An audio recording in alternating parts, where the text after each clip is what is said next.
NATO should be secured in the North Atlantic.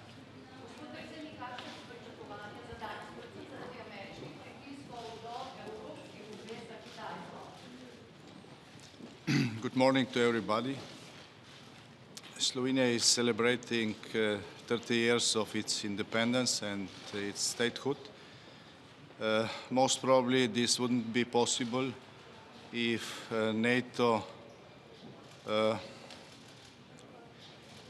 was not winning the Cold War, and Slovenia joined NATO because we felt that we share the common basic values.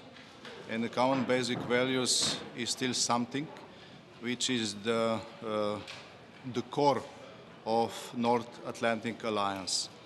And always when we are discussing the future of the North Atlantic Alliance, we have to be aware of that. The second thing which has to be in front of our eyes when we are speaking about the future strategies is enlargement. My deep convenience is that NATO has to enlarge, because if NATO is not enlarging, somebody else does. And this is not good, this is not contributing to the world peace and stability. Speaking about enlarging means inviting all those democratic countries which are close to our region and which want to join us. And enlarging also means inviting other partners, all free and democratic countries, which are sharing our basic values, to cooperate much closely with NATO. And of course, if we want to keep our basic goals in front of our eyes, we have to support all efforts, all common efforts for NATO countries to have technological advantage, especially when speaking about the military technology. We have to be at least one generation ahead. And this is the basic condition, being strong enough to take care for the main goal, and this is world peace. Are you looking forward to meeting President Biden?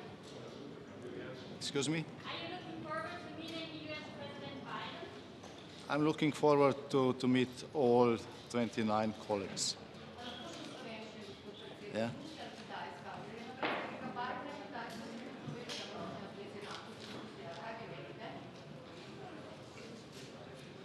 Jaz mislim, da je Kitajska dejansko ključni izziv za NATO, da se je svet v teh zadnjih 3 desetletjih spremenil.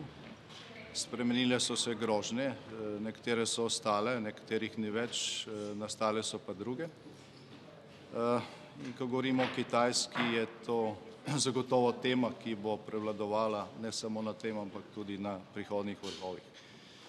In če hočemo, da v prihodnjih desetletjih svet ne bo soočen z novo usodno oborožitveno tekmo ali mogoče tudi z vročim konfliktom, potem se mora NATO tega zavedati, ostati mora močan, tako da bo partner v teh pogovorih, ki bo upoštevan in ki bo lahko dosegal dogovore, ki bodo ohranjali svetovni mir.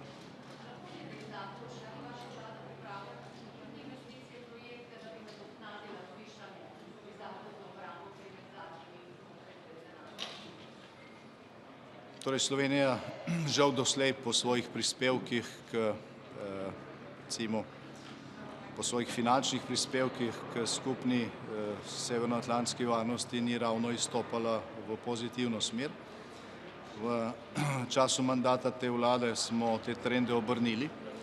Predvsem gre za zakon o dolgoročnih investicijah v Slovensko vojsko, na podlagi katerih bomo bistveno povečali kapacitete lastne obrambe in bili na tej podlagi sposobni tudi sodelovati, resno sodelovati z našimi partnerji v okviru NATO. Zavedamo se, da je zavezništvo nekaj, kar deluje v obe smeri. Če mi pričakujemo od drugih, da bodo povečevali obrambne proračune za to, da bodo lahko zagotavljali tudi našo varnost, potem moramo tudi mi opraviti svojo domačo nalogo.